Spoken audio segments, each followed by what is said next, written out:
Bien, algo que tengo que recordarles antes de comenzar a estudiar es que Marcos, el Evangelio de Marcos, es el registro de la predicación del apóstol Pedro sobre lo que Jesús dijo e hizo. El Evangelio de Marcos, según la tradición, se cree que fue escrito poquito antes o poquito después de la muerte del apóstol Pedro. Marcos era un colaborador de Pedro y en primera de Pedro 5:3 Pedro lo llama mi hijo, eran muy cercanos. Ahora, ¿por qué les estoy diciendo esto? Porque nosotros tenemos que entender la influencia de Pedro al escribir el Evangelio de Marcos. Y especialmente en el capítulo 14 hay dos figuras principales. Una, obviamente, es el Señor Jesús, porque estamos viendo su arresto y las horas antes de su muerte.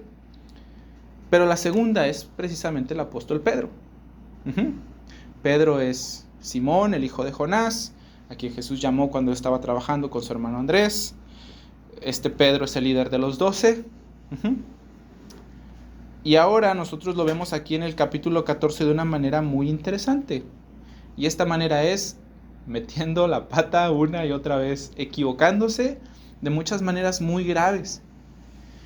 Y para mí resulta muy importante notar la influencia de Pedro en el Evangelio de Marcos, porque cuando nosotros leemos el capítulo 14 y notamos estos errores, por lo menos desde mi punto de vista, como que algo no me hace clic, porque Pedro es muy detallista con sus errores y no los omite, al contrario, los trae una y otra vez. Yo conté por lo menos 5 y todos graves. Y es que la verdad, la común, lo que es normal en la vida de las personas, es que cuando nosotros nos equivocamos, lo primero que hacemos es esconderlo, justificarlo, minimizarlo, ¿verdad? Pero él no lo hizo. Entonces yo creo que Dios, al inspirar las Escrituras, hizo que todo esto se registrara para enseñarnos aspectos importantes de lo que significa ser un discípulo de Cristo. Y yo creo que esto es importante para nosotros y es muy valioso para nosotros porque nosotros estamos comenzando el año. Y de cierta manera, cuando comenzamos el año tenemos ciertas expectativas de cambiar ciertas cosas, ¿verdad que sí? Algunos de nosotros es la como 20ª vez que decimos que vamos a ir al gimnasio y todavía no vamos. Algunos de nosotros pensamos que ahora sí vamos a abandonar la coca para siempre y no, todavía no lo podemos hacer, pero siempre está esta intención de hacer las cosas mejor de lo que le hicimos la última vez. Bien, entonces dicho esto, quiero decirles la manera en la que vamos a trabajar, ¿ok? Nosotros vamos a hacerle como un buffet. ¿Les gustan los buffets? Sí. Sí. Bien. Sí. Vamos todos ahorita saliendo a comer. Yo como le hago, no sé ustedes, pero yo como le hago es que como yo quiero comer de todo, pues no me sirvo mucho de todo. Me sirvo un poquito de aquí, un poquito de allá. Y ya cuando estoy así que ya no puedo, voy y me regreso por algo que me gustó mucho. Bien, algo así va a ser lo que vamos a hacer. No vamos a profundizar mucho en estos errores, pero sí vamos a tomar algunas cosas importantes de lo que pasó con Pedro. Después vamos a pensar en lo que podemos aprender y al final vamos a ir a la Biblia para buscar guía otra vez. ¿Ok? Así vamos a cerrar el circulito. ¿Estamos bien? Sí. Excelente. Entonces, la primera situación que vemos ahí con el apóstol Pedro está en el versículo 28. Como les dije, nuestra predicación va a estar basada desde el 26 hasta el 72 del capítulo 14 de Marcos, pero va a ser con estos pequeños fragmentos nada más donde está la intervención o la aparición de Pedro. La primera es en el versículo 28. Jesús está ahí con sus discípulos y les dice a todos ellos: todos os escandalizaréis de mí esta noche, porque escrito está, heriré al pastor y las ovejas serán dispersadas. Pero después de que haya resucitado, iré delante de vosotros a Galilea. Entonces Pedro, ahí está el nombre, le dijo: aunque todos se escandalicen, yo no lo voy a hacer. Y en el 31 dice que cuando Jesús le dijo que lo que acabamos de leer hace ratito, que lo negaría 3 veces, Pedro decía con mayor insistencia, en el versículo 31, si me fuere necesario morir contigo, no te negaré. Esas fueron las palabras de Pedro. Bien, algo que debemos decir, y creo algo que todos podemos ver en las declaraciones de Pedro, es que hay amor ahí, y hay aprecio. Yo no voy a dejarte solo, Señor, yo voy a estar contigo. Aquí hay amor y hay aprecio, sin duda. Y yo creo que el anuncio que dio el Señor Jesús acerca de que sus discípulos lo iban a abandonar, de cierto modo tocó una fibra sensible en el corazón del apóstol Pedro. Fue alarmante para él, fue chocante para él. Y él dijo, no. Aunque todos lo hagan, incluso si todos lo hicieran, yo no lo haré. Yo no. Yo creo que el apóstol Pedro tenía un amor sincero por el Señor Jesús. Aquí pasó algo muy interesante. Porque inmediatamente después de esta declaración de Pedro de decir, aunque todos escandalicen, yo no, Jesús lo corrige. ¿Verdad que sí? Dice, mira Pedro, de cierto te digo, de verdad, esto va a pasar con toda certeza que tú me negarás 3 veces. Esto sucederá. Pero él con mayor insistencia que decía, si me fuera necesario, hasta la muerte voy contigo, ¿no? Sin duda, Pedro fue muy apresurado para hablar. Y eso es lo que sucede cuando dejamos que nuestras emociones y lo que hay en nuestro corazón nos guíe, ¿verdad que sí? Cuando nos dejamos guiar por nuestras emociones, nuestras palabras salen rápido y las decimos muchas veces sin pensar. Y sucede lo que dice el proverbio. Proverbios 10:9 dice, en las muchas palabras no falta el pecado, mas el que refrena sus labios es prudente. Pedro habló muy rápido y ese arrojo suyo hizo que Pedro fuera insensato y fuera insolente. Insolente significa que él está hablando sin reverencia y sin respeto.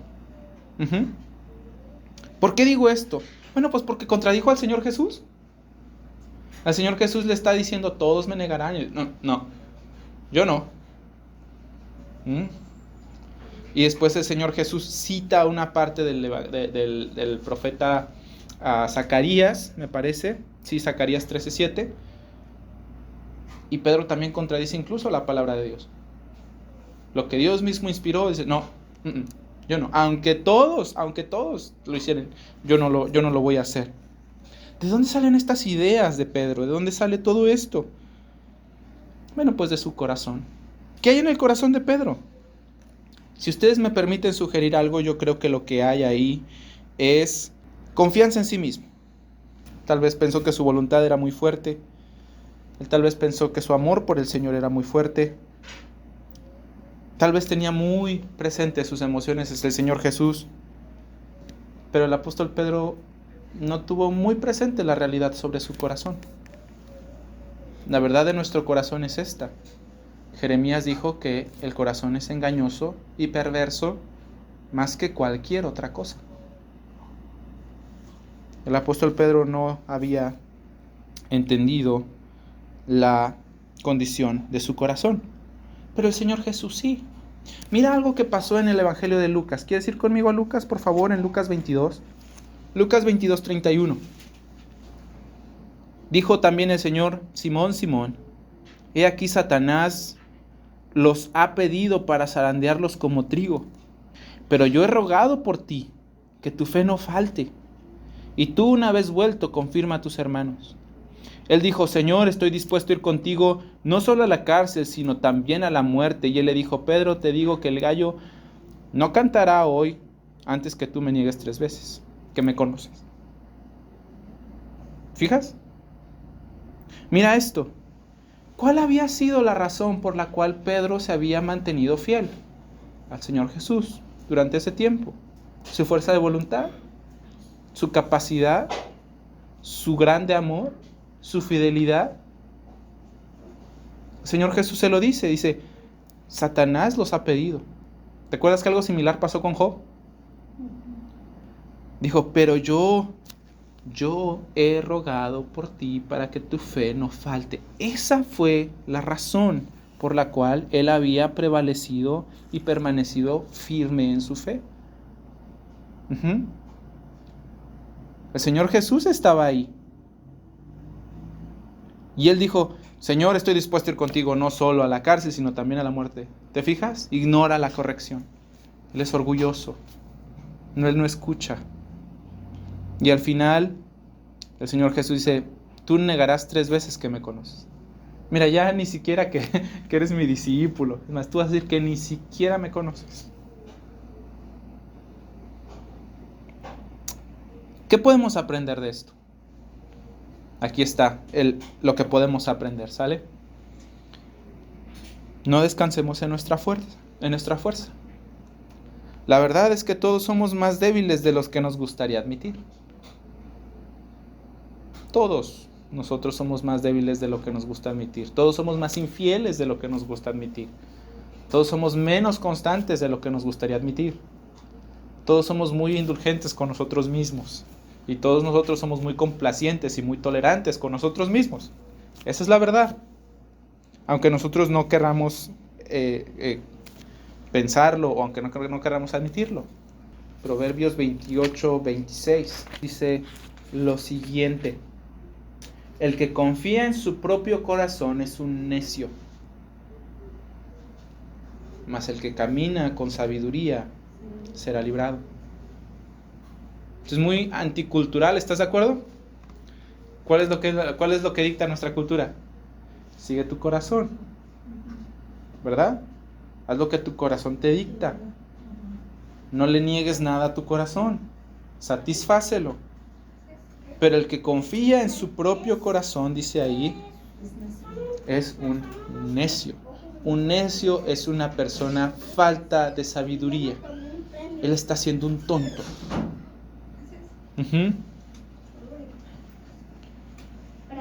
Ahora, más que débiles somos incapaces. Durante su cena de Pascua, el Señor Jesús estuvo hablando con sus discípulos y les dijo, yo soy la vid, ustedes son los pámpanos. El que permanece en mí lleva mucho fruto. Pero el Señor en Juan 15:5 dice, pero ustedes separados de mí no pueden hacer nada. Así como cuando una rama es separada del árbol, que lo único que le espera es morir, ya no lleva fruto. Lo mismo, separados de mí nada pueden hacer. No podemos hacer nada. El apóstol Pedro no había pensado en eso. Nosotros no podemos ser fieles. Nosotros de verdad no podemos ser fieles. Y fíjense, si nosotros a veces no podemos ser fieles ni siquiera en nuestra comodidad, ¿verdad? ¿Cómo entonces podemos esperar ser fieles al enfrentar dolor, crueldad y muerte? Esto es un poquito más complejo, ¿no lo crees? ¿Cómo podemos entonces hacerlo? ¿Qué es lo que nos está enseñando aquí la Biblia? Bueno, que nosotros debemos de ser dependientes. Debemos aprender a ser dependientes. ¿Cómo mostramos dependencia en nuestra vida cristiana? ¿Cómo mostramos dependencia al Señor? Lo primero que te podría decir es que lo hacemos orando. Cuando nosotros oramos, nosotros decimos, Señor, yo no puedo, necesito que tú me ayudes. Señor, guíame porque yo no sé. Señor, por favor, enséñame porque yo no entiendo. ¿Cuánto tiempo oraste esta semana? Piensa un momento en eso, porque eso va a ser un buen indicador de cuán fuerte tú consideras que eres. Cuán autosuficiente tú te consideras. Y cuánto tú necesitas o crees necesitar al Señor.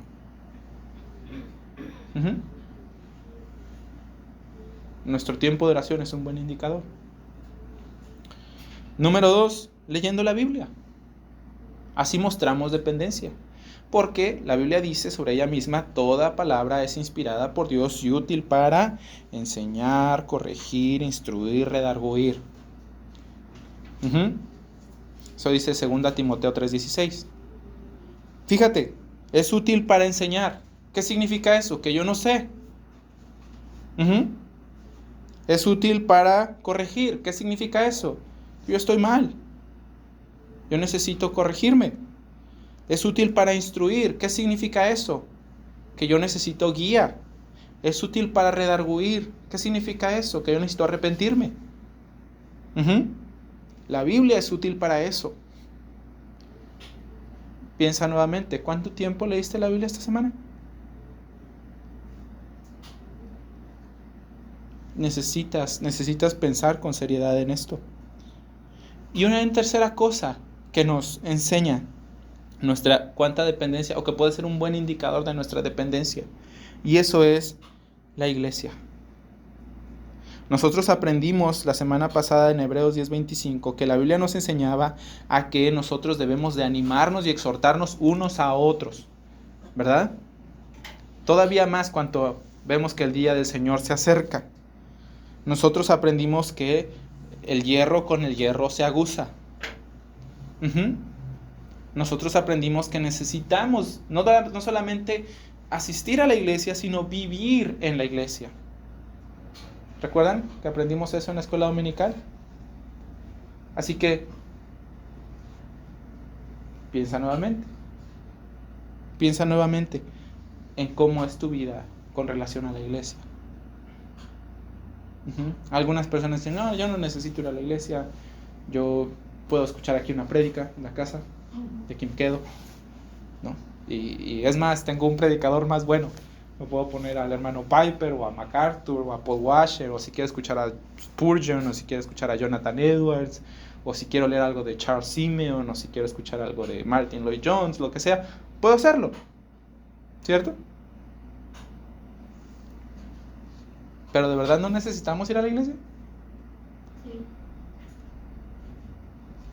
Yo creo que un indicador de que tú necesitas ir a la iglesia, mucho más grande que cualquier otro, es cuando tú no quieres ir a la iglesia. ¿Por qué no quieres ir? ¿Qué está pasando en tu corazón que tú dices, no, pues la neta no tengo ganas? ¿Por qué no tienes ganas? ¿Qué está pasando? ¿Te das cuenta de lo que estás diciendo? Y no sé si ustedes se dieron cuenta, pero estamos hablando de la oración, la Biblia y la iglesia. Esos son los medios esenciales de gracia, ¿verdad que sí? Nosotros mostramos dependencia al adherirnos a eso.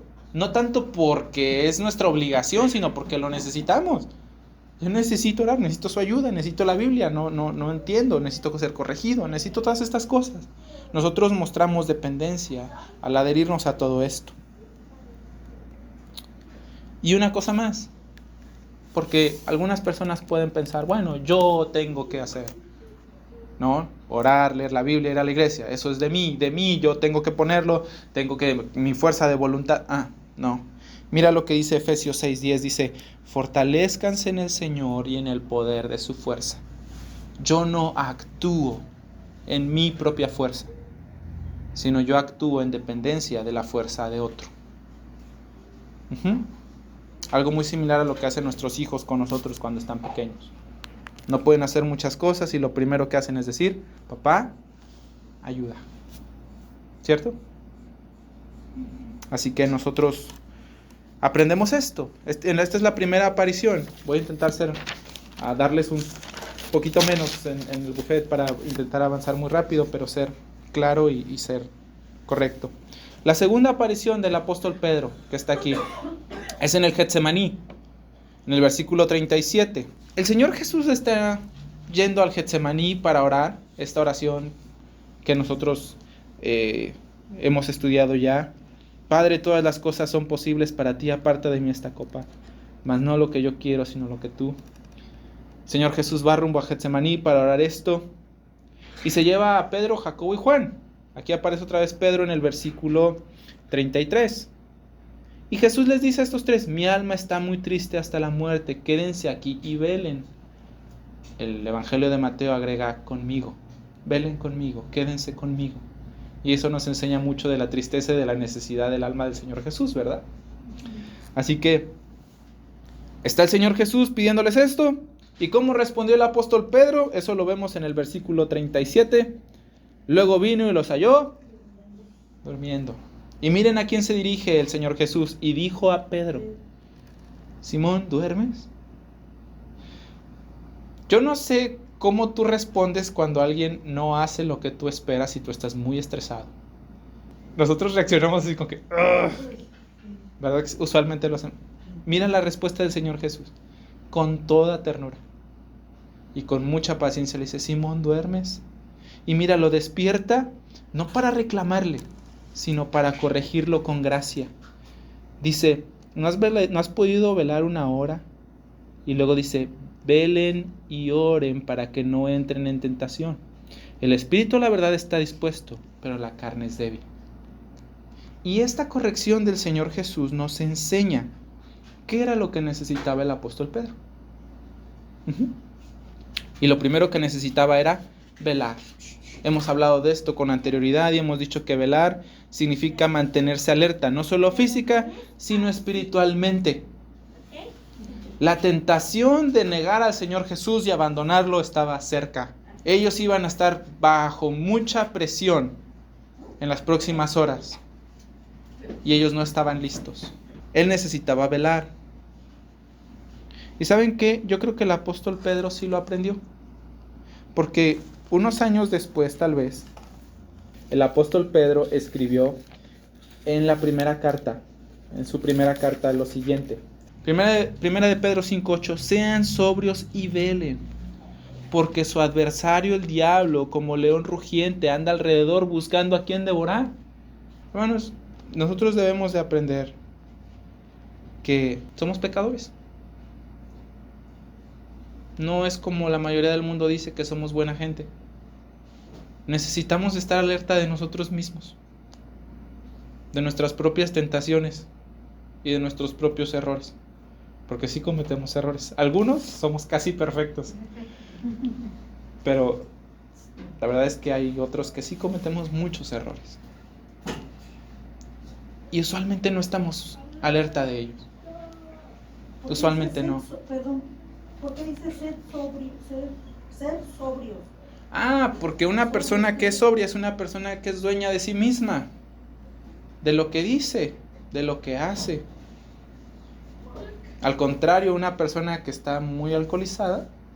Ok, a eso se refiere. Ajá. Sean sobrios. Okay. Dice, porque vuestro adversario, ¿qué es adversario? El enemigo. El que pelea con ustedes. Su adversario, el diablo, anda como ¿qué? Como un león rugiente buscando a quien devorar. Yo me imagino que si tú te encuentras a un león, tú no te vas a poner a pelear con él. Pues aprendamos que somos pecadores. La verdad es que somos personas malas. Esa es la verdad. Aunque nosotros no querramos admitirlo. Nuestra carne, nuestro ser, pues está infectado con la naturaleza caída de Adán. Eso es lo que somos. Los gatos maullan, ¿cierto? Los perros ladran, ¿verdad? Los patos graznan. Y los pecadores pecan. Nosotros somos pecadores. Nuestra carne hasta así. Y fíjate, algo que dice muy interesante Gálatas 5 del 19 al 21 dice lo siguiente. Escucha por favor. Dice que no andemos en las obras de la carne. ¿Cuáles son esas obras de la carne? Adulterio, fornicación, inmundicia, lascivia, idolatría, hechicerías, enemistades, pleitos, celos, contiendas, disensiones, herejías, envidias, homicidios, borracheras, orgías. Y termina el versículo 21 diciendo: los que practican tales cosas no heredarán el reino de Dios. No.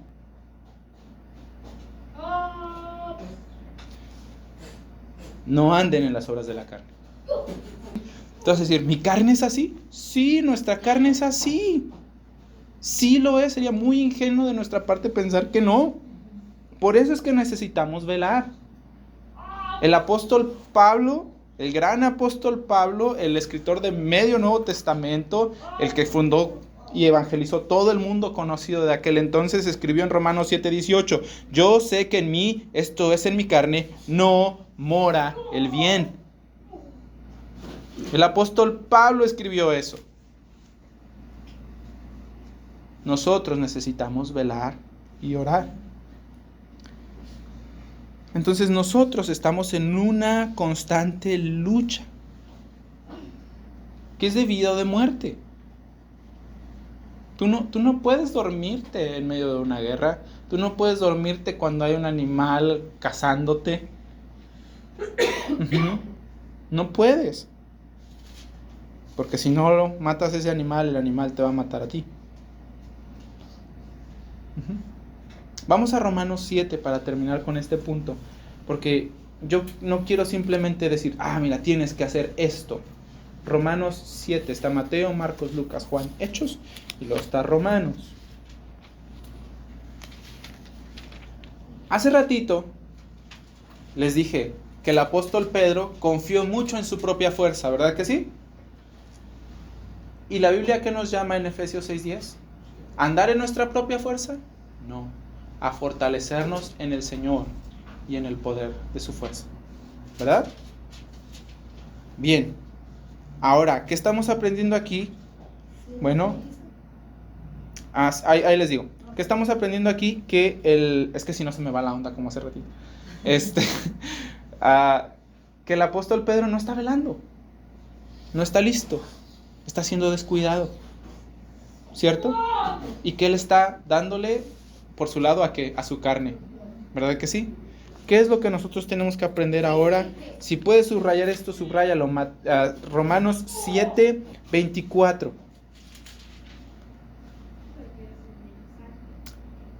En Romanos 7:18 el apóstol Pablo está diciendo: en mí no mora el bien. Y mira lo que dice el versículo 24. Dice: soy un miserable. Miserable de mí. ¿Quién me librará de este cuerpo de muerte? Mira lo que está pasando aquí. El apóstol Pablo está en esta lucha que te describí hace ratito. Mira lo que dice el versículo 21. Así que queriendo yo hacer el bien, hallo esta ley, que el mal está en mí. Porque según el hombre interior me deleito en la ley de Dios, pero veo otra ley en mis miembros que se rebela contra la ley de mi mente y que me lleva cautivo a la ley del pecado que está en mis miembros. O sea, yo quiero obedecer a Dios, pero me doy cuenta que de repente ya estoy pecando y estoy así como en esta lucha. Y aquí dice el versículo 24: ¿quién me librará de este cuerpo de muerte? Y el versículo 25 dice: gracias a Dios por Jesucristo, Señor nuestro. ¿Verdad? Subraya eso. Porque no es tu fuerza, no es tu habilidad de mantenerte despierto, es el Señor Jesús quien nos libra de nosotros mismos, de nuestro propio pecado. La Biblia nos enseña que el Señor Jesús vino para librarnos de nuestro pecado. Y piensa en eso, no solamente en las consecuencias de nuestro pecado, sino de nuestro pecado mismo. No tenemos por qué vivir como hemos vivido. Así que gracias a Dios por el Señor Jesús, que sí puede librarnos de esta forma de vivir, de decir: es que yo no puedo, es que yo soy bien débil, es que mi carne me gana. Gracias a Dios por el Señor Jesús, porque por su obra, su sacrificio y su resurrección, ahora nosotros podemos ser libres para hacer lo que es correcto. Y eso es lo que tenemos que aprender también. El tercer escenario donde está el apóstol Pedro es en el arresto del Señor Jesús, en el versículo 47. Vamos a regresar a Marcos, por favor. Marcos 14:47. Dice: pero uno de los que estaban allí, sacando la espada, hirió al siervo del sumo sacerdote, cortándole la oreja. ¿Quién es este? Bueno, Juan 18:10 dice que es el apóstol Pedro. Así que el apóstol Pedro ya lleva varias. Cuando el Señor le dijo algo, no, Señor, yo no. contradiciendo a su maestro y siendo irreverente con él, confiando mucho en su propia fuerza, confiando mucho en sí mismo. Cuando el Señor le dice, vela conmigo, ¿él cómo responde? Durmiéndose. Y ahora que el Señor Jesús está siendo arrestado, le corta la oreja al siervo del sumo sacerdote. Ahora piensen esto, un poquito. Yo no creo que el apóstol Pedro haya querido cortarle la oreja. Se necesita mucha precisión para cortarle la oreja a un hombre. Yo creo que le quería cortar la cabeza o el cuello y le erró. ¿No crees? Yo no creo que haya sido la oreja por ahí. Yo creo que él tiró con intención de matar. Y piensa en esto, tal vez él quería defender al Señor Jesús porque era su maestro, ¿no? Como diciendo, no, aquí no se lo llevan, ¿no? Esto está mal. Tal vez él sentía que era una injusticia, que él debía de hacer algo al respecto. Señor Jesús no ha hecho nada, yo lo voy a defender porque no se lo tienen que llevar. Pero, ¿qué piensa el Señor Jesús? ¿O qué pensó el Señor Jesús de esto? ¿Qué pensó el Señor Jesús de esto? Porque aquí en Marcos no nos dice nada, ¿verdad? El versículo 48 dice, y respondiendo a Jesús dijo, como contra un ladrón han salido con espadas y con palos para prenderme. Jesús no está hablando con sus discípulos, él está hablando con las personas que lo están arrestando, ¿cierto? Pero Mateo sí nos dice qué fue lo que Pedro y Jesús hablaron. Así que vamos al Evangelio de Mateo, ¿sí? Al capítulo 26. El versículo 51, Mateo 26, 51 nos dice que estaban con Jesús y extendiendo la mano sacó la espada e hiriendo al sumo sacerdote le quitó la oreja. Este es Pedro, recuérdenlo. Entonces Jesús le dijo, ¿a quién? Mateo 26, 52, vamos, dice, vuelve tu espada a su lugar. Aquí está hablando con Pedro, ¿te fijas? Porque todos los que tomen espada a espada perecerán. El Señor le dijo a Pedro, no, Pedro, no se mata a nadie. Y esto no es nuevo. De hecho, desde Génesis 9, cuando Noé baja del arca, Dios los bendice y les dice que nadie debe de matar a nadie. Porque el castigo para el asesinato es la muerte. ¿Y por qué el castigo es tan alto? Porque los hombres llevan la imagen de Dios en sí mismos. Eso es lo que Dios le dice a Noé en Génesis 9:6. Así que el Señor Jesús le dice, Pedro, guárdate tu espada porque el que ataca espada muere. No lo hagas. Y mira lo que dice en el 53. ¿Acaso piensas que no puedo orar a mi Padre y que Él no me dará más de 12 legiones de ángeles? Tal vez Pedro pensó y dijo, yo voy a defender al Señor Jesús, pero pues el Señor Jesús no necesitaba así como que mucha protección. Según lo que dice Mateo 26, 52, no. Ahora recuerde que la semana pasada, antepasada, estudiamos que cuando Marcos dice mucha gente fue a prenderlo, estamos hablando de una compañía de soldados romanos que eran como 600, más la guardia del templo, más el Sanedrín, más, colados extras. Muchas personas para prender a un solo hombre. Pero el Señor Jesús dice, mi Padre enviaría 12 legiones de ángeles. Una legión de soldados romanos equivalía a 6,000 soldados. Si ustedes hacen la conversión, a 12 legiones serían 72,000. ¿Estamos de acuerdo? Mi Padre enviaría 72,000 ángeles si yo se lo pidiera. Ustedes van a decir, bueno, ¿y eso cómo está?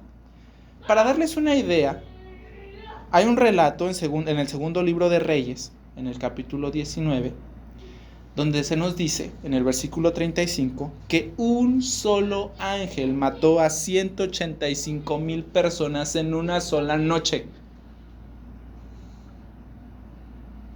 Señor Jesús no necesitaba protección. Pedro, guárdate eso que andas ahí haciendo desfiguros aquí. No lo necesitamos. No necesito que me protejas. Pero todavía más el Señor Jesús da una tercera razón. Mira el versículo 53, Mateo 26, 53. ¿Acaso piensas que no puedo ahora orar a mi Padre y que Él me daría más de 12 legiones de ángeles? Y el 54 dice, pero ¿cómo entonces se cumplirían las escrituras de que es necesario que esto se haga? ¿Cómo voy a salvar el mundo si no muero? ¿Ah? Y algo que al principio parecía ser súper justo y súper válido, se convierte en que Pedro está estorbando el propósito divino de Dios para la salvación del mundo. Que es una estorbadota, ¿estás de acuerdo? No estás estorbando el camino, estás estorbando algo mucho más grande que trasciende la eternidad. Pero entonces aprendamos. Hermanos, pesemos nuestras intenciones. Pesémoslas y démosles el justo valor. Porque como acabamos de ver, no basta con tener una buena intención, ni tampoco con tener una acción que sea moralmente correcta. Al principio ninguno de nosotros dijo, pues Pedro la regó, ¿verdad que no? Pues está defendiendo a su maestro, está evitando una injusticia. La verdad es que a veces nos equivocamos de maneras muy groseras y ni siquiera nos damos cuenta. Una de las maneras o dos de las maneras en las que yo personalmente a veces me equivoco y se las comparto es que a veces yo considero tener la razón y porque tengo la razón reacciono de manera áspera. Pero ¿sabes qué?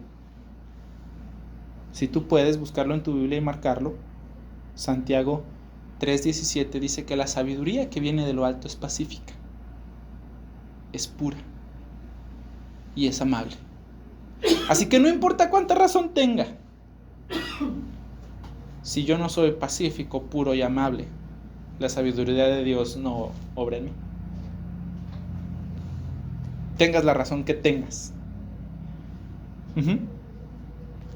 Y aunque pareciera que estoy haciendo algo muy bueno, defendiendo lo que es justo y correcto, lo único que estoy haciendo es pecando y equivocándome. Y la segunda está en Santiago 1:20, dice que en la ira del hombre no obra la justicia de Dios. ¿Cuántas veces no queremos ser vindicados nosotros mismos y nos enojamos porque alguien nos trata como no debe, o no nos da lo que pensamos que merecemos y nos enojamos? Hasta nuestras mejores intenciones están corrompidas por el pecado de nuestro corazón. Entonces, ¿qué nosotros debemos de aprender? A pesar nuestras intenciones. ¿Con qué? Con las Escrituras. Por eso les decía hace ratito de mí. Yo pienso que tengo razón y porque tengo razón saco la bandera de la razón y yo tengo razón. Pero la Biblia dice que la sabiduría de Dios es pura, amable y mansa. Entonces, si yo no soy así, por más que razón que yo tenga, yo no puedo decir que yo estoy obrando con sabiduría. ¿Por qué? ¿Qué es lo que me está informando? La palabra de Dios. Pedro simplemente no está teniendo en consideración esas cosas. El cuarto, en el patio del sumo sacerdote, vemos otra vez a Pedro. Vamos a regresar a Marcos, por favor. Marcos 14. En el patio del sumo sacerdote, en el versículo 54 dice, y Pedro le siguió de lejos hasta dentro del patio del sumo sacerdote y estaba sentado con los alguaciles calentándose en el fuego. El Señor Jesús ya está en la casa del sumo sacerdote siendo juzgado de la manera más torcida posible, como lo vimos la semana pasada, pero Pedro le siguió de lejos. ¿Por qué? Bueno, pues para salvarse. Esa es la verdad. Y es que identificarse con el Señor Jesús tendría un costo en ese momento. Él se iba a morir. Él mismo dijo, si fuera necesario morir contigo, yo no te negaré. Pero aquí lo estamos viendo siguiendo al Señor Jesús de lejos. ¿Ya viste? Él quería estar a salvo. Pero no nada más quería estar a salvo. Quería estar cómodo. Él estaba ahí en el fuego calientito con los demás. Y una cosa más que hizo. Él se expuso a ser probado. Tal vez podríamos pensar del apóstol Pedro y justificarlo diciendo que fue valiente al seguir a Jesús y buscar estar cerca de él. Pero la verdad es que no hay evidencia de ello. El mismo texto dice que él no quería estar cerca del Señor Jesús. Le siguió de lejos. Él no quería estar cerca. Y sucedió exactamente lo que el Señor predijo. Cuando llegó el momento, Pedro le negó. Pedro se puso en una situación muy riesgosa donde iba a ser tentado solito. Nadie lo llevó, nadie lo puso ahí. Entonces, ¿qué aprendemos nosotros de esto? ¿De qué manera tú sigues a Jesús? ¿Cerca? ¿De lejos? ¿Cómo? Tú vas a decir, bueno, ¿cómo podría saber? Déjame te hago unas preguntas. ¿Los demás saben que tú eres cristiano? ¿Los demás saben que tu lealtad pertenece a Jesús? Y si lo saben, ¿cómo lo saben? ¿Por qué lo saben? ¿O tú simplemente eres la buena onda del trabajo, el buen onda del trabajo, el que no dice groserías, el que se porta bien? El que ayuda a los demás, el que es chidilla. ¿Cómo sigues a Jesús? ¿Lo sigues de cerca? ¿Los demás te pueden identificar fácil con Él? ¿O estás ahí encubriéndote para que nadie se dé cuenta de lo que tú eres? Y lo segundo, ¿sigues a Jesús mientras es cómodo? ¿Nada más cuando te es cómodo? O sea, ¿tú estás bien mientras estés calientito y seguro? ¿Te molesta o te es incómodo la inseguridad de seguir al Señor Jesús? Que los demás te rechacen, sentirte nervioso al compartir el evangelio o al testificar tu fe. Perder tu comodidad, obedecer un mandamiento en particular. Que te digas, no, yo sí voy a la iglesia, pero que el Señor no me quite esto, porque esto no, esto es mío.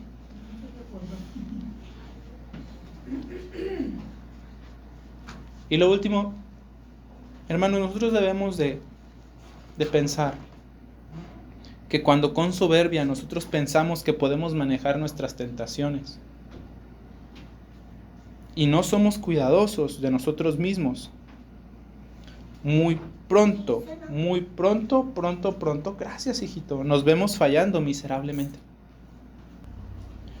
No seamos tolerantes, hermanos, con las situaciones que nos hacen pecar.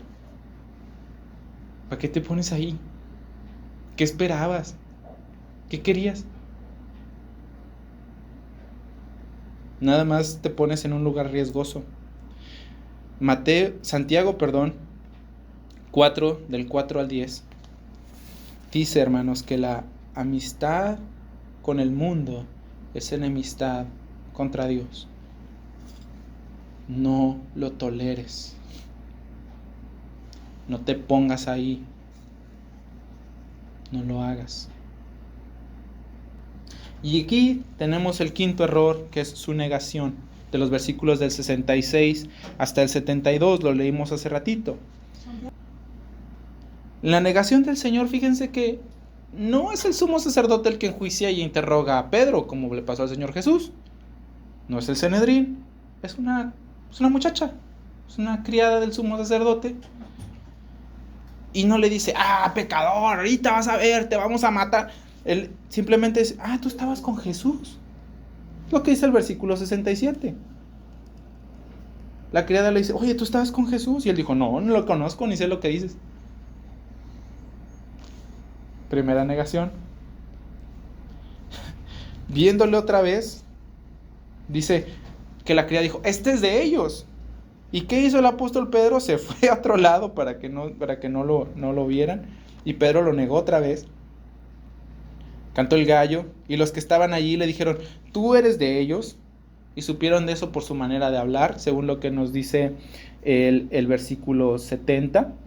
Y el versículo 71 dice que entonces él comenzó a maldecir y a jurar. No conozco a este hombre del que habla. La palabra maldecir tiene la idea de que él pronunció maldición de juicio divino sobre su propia cabeza si estaba mintiendo. Que Dios me castigue si yo conozco a este hombre y les estoy diciendo mentira. Es una blasfemia. Porque le está usando el nombre de Dios para mentir. ¿Se acuerdan de qué estaban acusando a Jesús? De blasfemo, ¿se acuerdan? El blasfemo estaba en el patio. Y dice que empezó a jurar. Jurar es una promesa solemne de decir la verdad. De verdad, te lo prometo, te lo prometo. Yo no lo conozco. Y entonces cantó el gallo. Y cuando cantó el gallo, dice la Biblia, que se acordó de las palabras que Jesús le había dicho. Y pensando en esto, lloraba. Mateo 26:75 dice que él lloraba amargamente. ¿Puedes imaginarte a alguien llorando amargamente? Entonces aprendamos, hermanos. Mira el arrepentimiento de Pedro. ¿Te diste cuenta de lo que causó su pecado? Un dolor profundo y sincero. ¿Te acuerdas que hablamos de eso en la escuela dominical? Un dolor profundo y sincero. Él estuvo llorando. Pedro pecó de la peor manera. Él descubrió la maldad de su carne, incluso cuando tenía las mejores intenciones, las intenciones más nobles del mundo entero. Pero lo que definió la vida de Pedro no fueron sus errores, sino su arrepentimiento. Y saben que, se los repito otra vez, esta es una de las marcas de los verdaderos discípulos del Señor Jesús. Ellos se arrepienten constantemente de su pecado y de sus errores. Se arrepienten. Al contrario de Judas. Judas, ¿qué hizo? Sintió culpa, fue, se ahorcó y se mató. ¿Verdad? Un tiempecito después de que sucedió esta negación, el Señor Jesús, cuando resucitó, se acercó con Pedro. Y la historia se nos cuenta en Juan 21, del 15 al 17. Si lo encuentras, otra vez búscalo, subráyalo en tu casa. Pero para no hacerte la larga, el Señor Jesús se acerca con Pedro y le dice: oye Pedro, ¿me amas más que estos? ¿Te acuerdas las palabras de Pedro? Aunque todos estos te nieguen, yo nunca te negaré. Y se acerca al Señor Jesús y le dice: ¿me amas más que estos? Pedro, tal vez titubeante, le dice: Señor, pues tú sabes que yo te amo. Y luego le dice el Señor Jesús: ok, Pedro, ¿me amas? ¿De verdad? Señor, tú, pues sí, yo te amo, Señor. Y le pregunta una tercera vez diciéndole: Pedro, ¿de verdad me amas?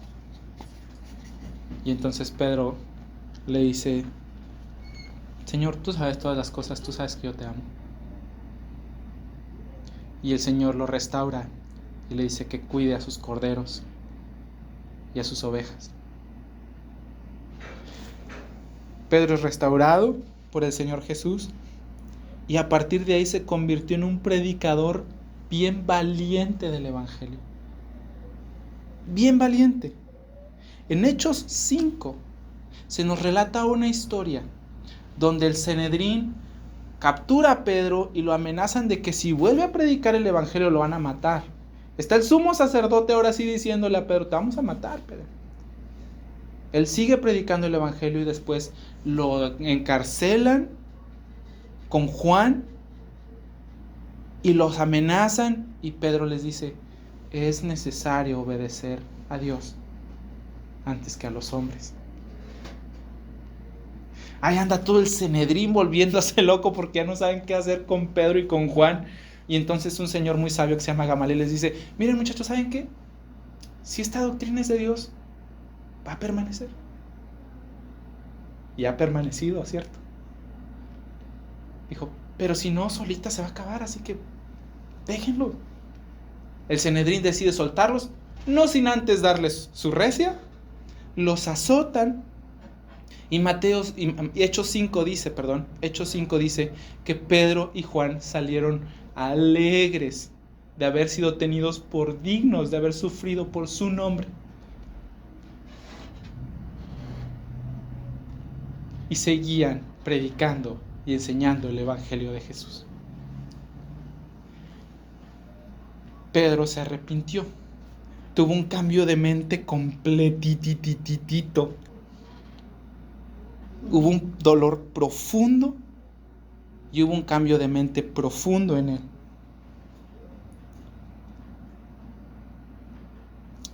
Hermanos, el orgullo, el exceso de confianza, la tolerancia de nuestra maldad vuelven a un creyente débil y lo llevan a pecar sin equivocación.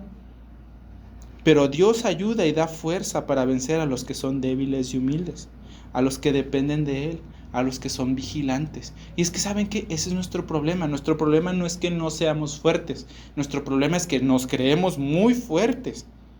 Más bien nuestro problema es que no reconocemos nuestra propia debilidad. Hermanos, la vida cristiana se vive en dependencia del Espíritu Santo. Y para terminar, quiero leerles Romanos 8. Escucha lo que dice Romanos 8:13. Porque si vivís conforme a la carne, ¿qué va a pasar? Pero, o más, si por el Espíritu hacéis morir las obras de la carne, viviréis. Porque todos los que son guiados por el Espíritu de Dios, estos son los hijos de Dios. Ellos son de Dios.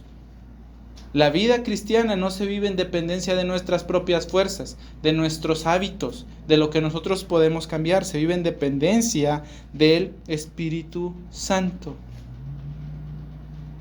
Y dicho lo siguiente, o dicho esto, te pregunto, ¿hay algo a lo que el Señor te esté llamando a arrepentirte? Al inicio de esta prédica yo les dije que yo creía que el Espíritu Santo nos dejó esto para que nosotros aprendiéramos lo que significa ser un discípulo de Cristo. Cosas importantes respecto a cómo ser un discípulo de Cristo. Y creo que los hemos aprendido, por lo menos ahora las sabemos. ¿Te llama el Señor a arrepentirte de algo? Fortalécete en el Señor, en el poder de su fuerza. Arrepiéntate y déjalo. Déjalo ya. Si tú crees que eres cristiano por la manera en la que aprendiste, porque así te enseñaron tus papás, porque te comportas bien, déjame decirte que el nuevo nacimiento es algo espiritual. Es un milagro que Dios hace de modo que te convierte en una nueva persona, con nuevos deseos y nuevos afectos. Eres completamente distinto. Hay un parteaguas, un antes y un después. Y si eso no ha sucedido contigo, si tus afectos no han sido cambiados, si tu carácter no ha sido cambiado, si lo que tú amas no ha sido cambiado, si lo que tú odias, especialmente tu pecado, no ha sido cambiado, entonces tal vez tú no eres tan cristiano como piensas. Así que yo te animo a que no anestesies tu conciencia con ideas como, yo voy a la iglesia, yo hago ciertas cosas, yo me porto bien. Arrepiéntete y cree en el Evangelio. El Evangelio que salva a personas como Pedro. Porque ese es el Evangelio, que Cristo Jesús vino al mundo a salvar a los pecadores. Y por su obra en la cruz, nosotros podemos ser aceptados delante del Padre. Y por su resurrección ahora nosotros tenemos la promesa de que todo lo que Él hizo, de verdad, fue aceptado delante de Dios. Y ahora nosotros también podemos tener justicia en virtud de lo que Él ha hecho. Arrepiéntete de verdad y cree en el Evangelio.